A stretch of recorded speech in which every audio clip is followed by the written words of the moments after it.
बकर नावाचा व्यक्ती असा तळमळला, अंगातून सगळं रक्त वाहतंय, आता मरणार आहे काय वेळात. तरी देवाला म्हणलं, देवा ओ देवा.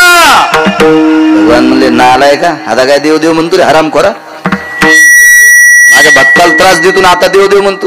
अहो नका उद्धार करू, पण ऐका ना थोडस, हे काय तुमचं मोठेपण आहे का. गजेंद्र पशु आहे, मी बी पशुच्या यादीतला आहे, ती जमिनीवरला आहे, मी पाण्यातला आहे.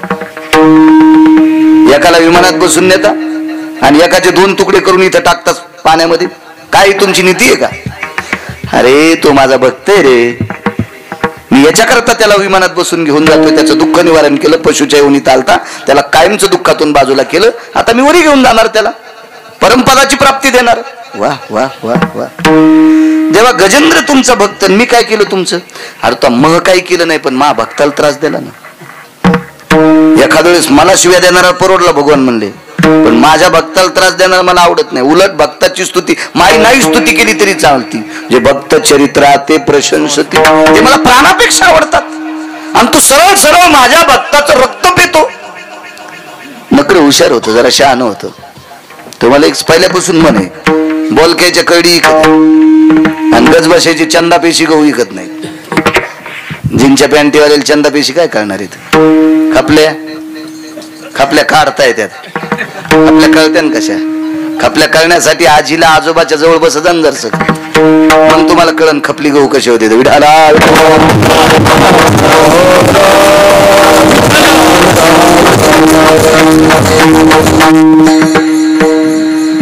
ह्या गावाच्या चपातीला तूप लावून खायचं आणि खपलीच्या गावाला काहीच लावून नाही खायचं, तरी तुपाच्या थुत्रीत आणती. तिला खपली गहू म्हणते. जुनं पाहत जा, नका का भेटन निदान निदान इतिहासात तरी पाहत जा. आपल्याला जुनं आवडतच नाही ना, आपण दुसऱ्याच्या अंगावर घेतलं आणि बोकाड मोडून घेतलं.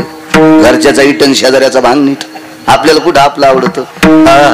कुठे चालले घनसांगीला, येताना ब्रगर घेऊन या. बाप हो, काय बर्गर खातून, काय खातून, पॅटीस खातून, पॅटीस वाणीच सुटला. नाव बी दिले होते लोकांनी भारी या पदार्थाला. आपलं खाईन सुमळ्या, आपला खायना मरणा, रोगप्रतिकारक शक्ती वाढती, खायना आपलं नाक फालता. चला हुशार बोलका माणूस आहे. देवा गजेंद्र तुमचा भक्त आहे, कशानं माझं भजन केलंय. वा वा, चांगला न्याय आहे भगवान तुमचा. तुमचं भजन करणारा तुमचा भक्त आहे. वा वा वा. पण 9 भक्तीपैकी श्रेष्ठ भक्त कोणता. ते श्रवण करणारा. मग ऐकन देवा, तुमच्या गजेंद्र नावाच्या भक्तांनी तोंडानं तुमचं भजन केलं. हरी हरी हरी हरी. आता मी भजन केलं असतं, पण त्याचा पाय माझ्या तोंडात होता. पण नाही करू द्या देवा, त्याने एका तोंडानं भजन केलं, मी 2 कानानं ऐकलं. आता श्रेष्ठ कोण. गपचिगत बसले मालक, गपचिक बसले. कोण मालक. वरचे विटेवरचे मालक शांत बसले. तरी भगवंताने विचार केला, विमान थांबलं पारशेदान, पण देवाने विचार केला, मा भक्ताचं रक्त पेलं, या भडव्याला बसवा का नाही. देव देव त्याच्याकडे लय भारीची चाळणी हो. त्याच्या चाळणीतून पारडा की पारडाच, पुन्हा कोणाच कडीला लागत नाही त्याच्या चाळणीतून पारडा. अशी बारीक चाळणी त्याची उभी. ती काय आपली काय हरभऱ्याची चाळणी, सोयाबीनची चाळणी, कांड्या काय, कोरांड्या काय, काड्या काय, काही काय अशी असते ती चाळणी. त्या चाळणीची पण ती बिलकुल शहाण होत. ते म्हणलं देवा बरं जाऊ द्या, मी 2 कानान भजन ऐकलं तरी आमचं पाप असलं असू द्या. पण असं म्हणतेत म्हण तू फार छान होतो. देवा असं म्हणतेत म्हण तुम्हाला पाहिल्यावर. कोटी ब्रह्म हत्या मुक्ताय किती कोटी ब्रह्म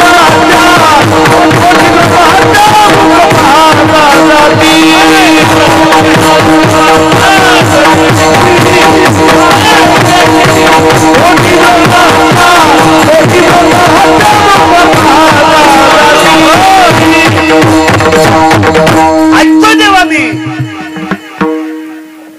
काय महिमा वरून आता सांगणे किती, कोटी ब्रह्म हत्या मुख पाहता जाते. जेव्हा कोटी ब्राह्मण मारल्याचं पाप जातं, मी एकही ब्राह्मण मारलं आणि याला तरी कुठं मरुस तर रक्त पेले दादा? मरायच्या आधी तुम्ही आनंद देवा आणि दोन्ही कानानं भजन ऐकले. असू द्या, जाऊ द्या, आमचं चुलीच आम्ही केलेली श्रवण भक्ती आमची तिकडे चुलांगात जुळून जाऊ द्या. पण असं म्हणते तुमचा चेहरा पाहिल्यावर पाप संपत आहे. मी तर नखापासून शेंडी लूक पाहिले, मी तुम्हाला नखापासून शेंडीपर्यंत पाहिले. बघतो होता का नकर? नाही, भक्ताला त्रास देणार होता. पण नखापासून शेंडीपर्यंत देवा तुम्हाला पाहिले ना. हाशे आले ऋषिकेशी नाम मात्रे तारिले गजेंद्राशी. याच नुसती विवेक, तो बोलणं आणि त्याच्या त्या कृतीतला सगळे ते हावभाव आणि प्रत्यक्ष प्रगट केलं देवा. नखापासून शेंडीपर्यंत पाहिलं रे देवा तुला. आणि जाता जाता पाहिले अंतकालेच मामे स्मरण मुक्त कलेवर. जाता जाता भजन केलं हे विशेष. अंतकाळी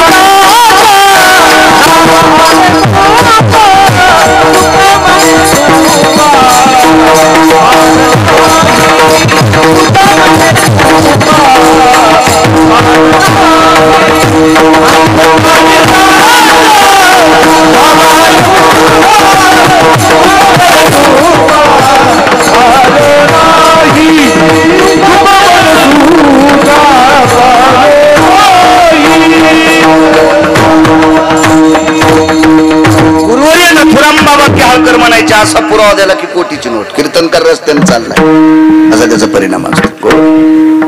देहूतले मालक सांगतात अंतकाळाच्या वेळेला ज्याच्या मुखाला नाम आलं त्याच्या सुखाला पार नाही. तर सुखाची कमी आहे का? ते सुखच मोजता येत नाही म्हणले. यानं तर शेवटच्या श्वासापर्यंत नखापासून शेंडीपर्यंत पूर्ण पाहिलं. गजेंद्रानं भजन केलं, उद्धार केला असेल काही नवल नाही. त्यानं देवाला पाहिल्यावर उद्धार झाला असेल नवल नाही. दुसऱ्याला त्रास देत असताना देवाला पाहिलं तरी पण त्याला न्यावं लागलं. म्हणून मालक पहिल्या कडव्यात म्हणतात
सांगता येईल तितकं सांगण्याचा प्रयत्न करतो.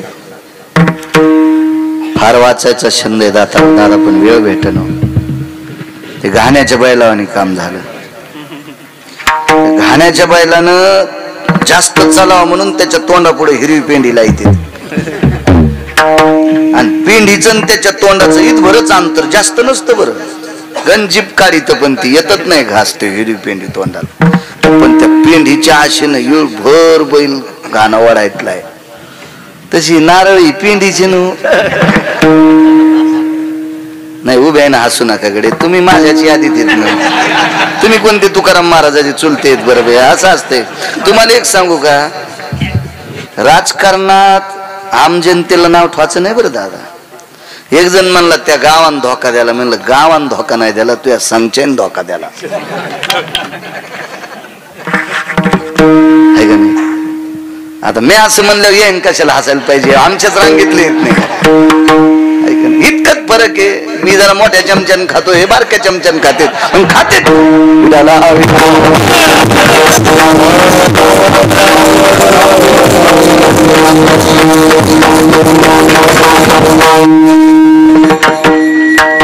ताकद बघा मालकाची. राजू मकर, हा मगर आहे पाण्यातला, पण पाण्यातल्या जलचरांना जर श्रद्धेनं त्याचं मुख पाहिलं, त्याला विमान पाठविले, त्याला विमानात बसायचं. पुन्हा दुःख राहिलं का त्याचं? दुःखाची निवृत्ती. गुरुवर्य चातुर्मासी महाराज नावाचे महान भगवत भक्त होते, वारकरी होते. संप्रदायातलं जुनाट व्यक्तिमत्व. वास पंढरपूरला होता, वास्तव्य पंढरपुरात राहायचे. महाराजांचा नियम, सकाळी बहिर्दिशेहून जाऊन आले, हातपाय धुवून गुळणा करून दंत धावन करायचं, चूळ भरायची, खांद्या धोतर टाकायचं, चंद्रभागेचं स्नान करायचं. चंद्रभागेचं स्नान आटपलं की घरून नेलेलं धोतर नेसायचं आणि कालचं धोतर चंद्रभागेच्या पाण्यात पिळून खांद्यावर टाकायचं, तसं दर्शनाला जायचं. दर्शनाला गेले की काकडा ऐकायचा, सकाळची महाआरती पूजा आटपल्याच्या नंतर भगवंताचं दर्शन करायचे आणि घरी यायचे. पण आश्रमात दारात कुत्र बसलेलं असायचं, आश्रमात कुत्र बसलेलं असायचं. सुरुवातीला कुत्र्याला भीती वाटायची. कुत्र महाराज आंघोळीला गेले की वापस येईपर्यंत दार सोडित नव्हतं.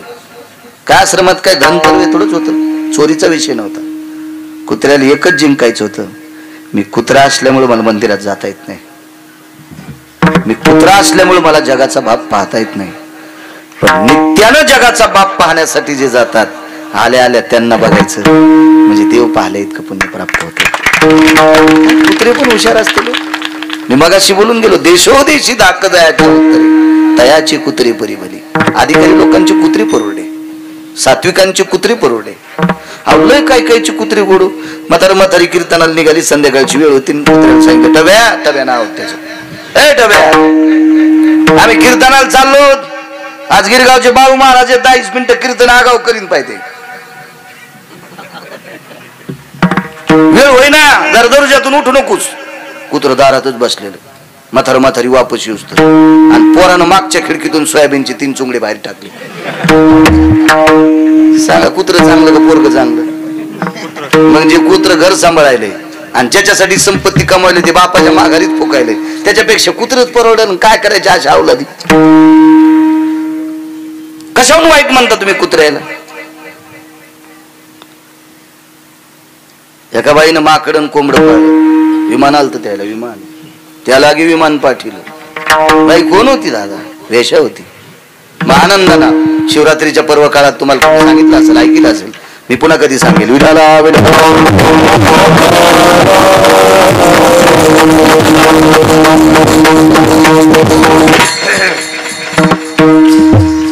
महाराज आल्याबरोबर बघायचं ते कुणाशी हळू उचकून चालत चालत चालत महाराजांची पुस्तक पाहायचं, पाय बघायचं, चेहरा बघायचं, पाय बघायचं, चेहरा बघायचं, आणि गेट ओलांडलं की कुत्र्याच्या डोळ्यातून पाण्याचा थेंब पडायचा. देवा, कुत्र जरी असेल तरी नशिबवाने रे, पंढरपुरात जन्म दिलास, पंढरपुरात जन्म दिलास.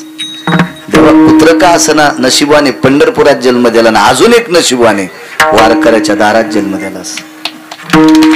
वारकऱ्याच्या दारातलं कुत्र केलंस. महाराजांचा एक अभंग आहे, स्वान्याती जरी झालो तरी त्यांच्या दारात उचिष्टाचा लाभ मिळेल. म्हणजे कालांतरानं कुत्र्याला इतका लळा लागला. एके दिवशी चातुर्मासी महाराज देवदर्शन करता मंदिरात गेले आणि काय मंदिरातून काम लागलं भगवंत जाणे, त्या दिवशी आलेच नाही. कुत्र दरवाजातून उठलं नाही, टेलर नाही उठलं. आश्रमातल्या मठातल्या नौकरांनी सेवकांनी बऱ्यापैकी त्याच्या पुढे भाकरी टाकली, चपाती काय असेल टाकली, त्यांना नाही खाल्लं. सारखं लटकड पाहत होते, कधी येतील कधी येतील कधी येतील. महाराज दुसऱ्या दिवशी 3 वाजता पंढरपुरात आले. तसंच चंद्रभागेचं स्नान केलं आणि स्नान करून मंदिराकडे गेले. काकडा आरती आटोपली, देवदर्शन घेऊन वापस आले. तर दुसऱ्या दिवशी सकाळी 7 वाजता कुत्र्याने महाराजांना पाहिलं आणि मग बाजूला पडलेली भाकरी खाल्ली. काय कुत्रा असेल, काय कुत्रा असेल. त्याला देव तर पाहायला नाही भेटला. बरं, देव नाही पाहायला भेटला. परिणाम सांगू तुम्हाला. परिणाम, एकादशी 2 टाकल्या. एकाने एकादशी 8ची टाकली आणि एकादशी उद्याच टाकली. अशा एकादशी असतात, पण त्या एकादशीला स्मार्त आणि भागवत म्हणत असतात. त्या एकादशीला कोणती एकादश म्हणायची? स्मार्त आणि भागवत म्हणायची, म्हणजे द्वार्थी एकादश. पण ही एकादश तशी नव्हती ना, एकच एकादशी. मग आजची धरावी की उद्याची धरावी? किती परिणाम बघा ना या गोष्टीचा. काय विचार करावा. म्हणजे विद्वान लोकांसाठी याची अडचणच होती ना, वारकरी लोकांसाठी याची अडचण होती. दादा कदाराव कोणती? तर चातुर्मासी महाराजांकडे ज्या वेळेला काही भक्त गेले त्यावेळेला महाराज नव्हते. तर चातुर्मासी महाराजांच्या सेवकाला सांगितलं, आमच्या महाराजाजवळ तुमचा विश्वास असेल तर एकच काम करा, आमचे महाराज पंचांग पाहत नाहीत, आमचे महाराज कालनिर्णय पाहत नाहीत, आमचे महाराज त्याचं कुत्र ज्या दिवशी अन्न खात नाही त्या दिवशी एकादशी धरतात. आगा बवा करणा निमिषा लागवी क्षणमात्र विवस्वई, या कर्मरेखेची अभावी जया स्वानयाती हो. बव असतील, करण असतील, तास असतील, मिनिट असतील, सेकंद असतील. अगा चक्षुया वरुता पाती, वरचं पापण खालच्या पापणाला लावतंय, याला सेकंदातला कालिकाचा भाग म्हणतात. प्रहर असेल, या सगळ्या गोष्टीचा विचार पंचांग न करता पशु काय पाप पुण्य जाणीती, उत्तम मध्यम भोग भोगीती. पशुला काय कळतंय? मला सांगा, मठात बैल तुमचे सुटू द्या माझे सुटू द्या, त्याला कळतं का आपल्या मालकाची मका आहे म्हणून? चप चप चप चप आणायचंच काम. पशु पशु त्याला काय ज्ञान असते का? मग कुत्र्यानं एकादशीचा वाद मिटवा. तुम्हा आम्हाला संकट पड असेल नवल नाही सरजी. ही श्रुती बेजार झाली, श्रुतीवरी श्रुती. वेदाचे किरण बेजार झाले आणि श्रुतीनं वरी गेल्यावर कुत्र्याला विचारलं, का ही ताकद कुठून प्राप्त झाली? तर कुत्र्यानं श्रुतीला उत्तर दिलं, हे श्रुती वाहते, कोण्या जन्मातलं काय पाप असेल ग? डोळे भरून आले त्याचे. कोण्या जन्मातलं काय पाप असेल ग? मला कुत्र्याच्या जन्माला झालो, पण काय पुण्य इमानदारीनं कोणाचं दार सांभाळलं असेल म्हणून पंढरपुरात कुत्र केलं. मालकाची इमानदारी सांभाळली याच्याकरता वारकऱ्याच्या दारात कुत्र केलं. श्रुतीने विचारलं, स्वान देवता म्हणली असेल, स्वान म्हणली असेल, कुत्र म्हणले असेल, काय म्हणली असेल, काय तुमचं पुण्य असेल ते मला सांगू नका, त्याबद्दल माझा प्रश्न नाही. माझा एकच प्रश्न आहे की तुम्ही पंचांगाच्या सूत्राचा भेद काढावा. पंचांग इतकी सोपी गोष्ट आहे का? मी सांगतो, आज सकाळी 9:30 वाजता एका बाईला मुलगा झाला, 9:32 मुलगा झाला. सांगा ना त्याचं नाव पटकन. माणसं आहेत ना तुम्ही, माणसं आहेत ना. कितव्या चरणात आला असेल तो, त्याचं नक्षत्र काय असेल, त्याचं रासनाव काय येणार, त्याला योनी कोणती असेल, नाडी कोणती असेल, ग्रह वक्र चक्राची काय व्याप्ती असेल, हे सांगता येतं का आपल्याला? नाही. हे कुत्र सांगत होतं. एकादशीचा भेद सांगते, पर्वकाळाचं मांगल्य सांगते. त्या अर्थी ते कुत्र विद्वान किती असेल कल्पना करा ना. आपण त्याच्या अंगावरच्या केसाची सुद्धा बरोबरी करू शकत नाही. एक केस त्याच्या अंगावरचा, एक केस, एक केस. ज्याला श्रुती बोलते म्हणजे ते कुत्र साधं आहे का? ते श्रुती बोलते, श्रुती श्रुती श्रुती. कुत्र्याच्या 6 जाती सांगितल्या पुराणामध्ये. 6 जाती. आपण जे रस्त्यावर कुत्रे पाहतो त्याला ग्रामसुकर म्हणतात. सर्वात विद्वान कुत्र्याची जात कोणती असेल तर सारमेय नावाची कुत्र्याची जात आहे. विडाला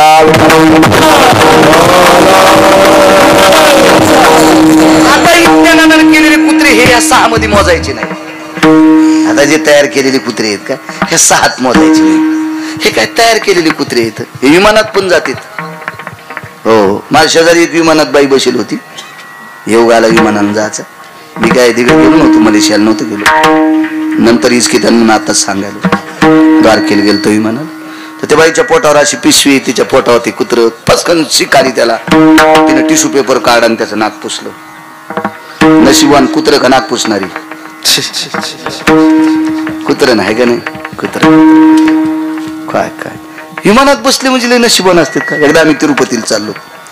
तिरुपतीला चालल्यावर 3 शीट एकूण 2 शीट एकूण होते, एकूण 2 माणसं एकूण 3. मला ती खिडकीच्या तोंडाला शीट भेटलं, त्याच्यातून काही हवा किंवा काही येत नसती वाटत. येत नाही म्हणजे मला आलेली नाही, त्याच्यामुळे तुम्हाला बी तशीच असेल ना. हो, तर मग ते खिडकीच्या तोंडाला ना अलीकून 2 जण बसले. त्याच्यात एक बाई होती आणि एक माणूस होता. ते चेहऱ्यावरून लक्षात आलं ही बाई असा नाही तर कपडे दोघायला सारखेच होते. मिशा त्याला नव्हत्या आणि तिला तर नसत्यातच. मग त्याने पेरू काढा. माणसं लय असं एखाद्या चांगल्या उपभोगात गेले म्हणजे फार विद्वान असते असं नसते दादा. पेरू काढ्याच्या नंतर पिशू दादा विमानात काही चाकू बिकू काही नसतोय. ते पेरू काढ्याबरोबर आता हात त्यांच्या ते खाती की घालून ना हाती की मला लगेच कळाले नाही. बऱ्या घरचे लोक असतील यायन काय काशा काढ्या नाही, जेवारीला हात लावला नाही, कधी इळा हातात घेतला नाही, कधी कुऱ्हाड हातात घेतला नाही, काहीच नाही. कारखान्यातले मुंबई होते, साखरेच्या पोत्यात ते नाही, कारखान्यातले. हो, ते लगेच कळत ते. मी म्हणलं आता हे पेरू कसं खातेन बघा. ती बाईन दाबा होतं, तिचे नाजूक खातं, यानं दाबा होतं, ते तसाच ममुल्या होता. त्याला काय असं एवढं ज्ञान नव्हतं, असं काही धटकट नव्हतं ना. मी त्याचे दोन्ही हात असे कर दाबले असते, त्याचे टिपरी मोडे आणि मनगट मोडे असते. मी ते पैशावाले असेल, माझ्यासारख्या 10 लोकांना इकत घेईल असे पैसे असतील त्याच. ते कळला ती कांती लक्षात आलं. तिने पेरू काढा मग त्याच्या हातात दिला. त्याच्या हातात दिला. मला वाटलं बाई चांगली हो, नवऱ्याला खाल द्याला. पण नवऱ्याकडे पुसायला द्यालता. असा नवऱ्याकडे पुसायला द्याला. मग त्याच्याकडे घे ग, बरं तू नंतर घेतो का. अरे म्हणलं बायको म्हणावं का काय गडे, इथं आरुतरूच बोलायला.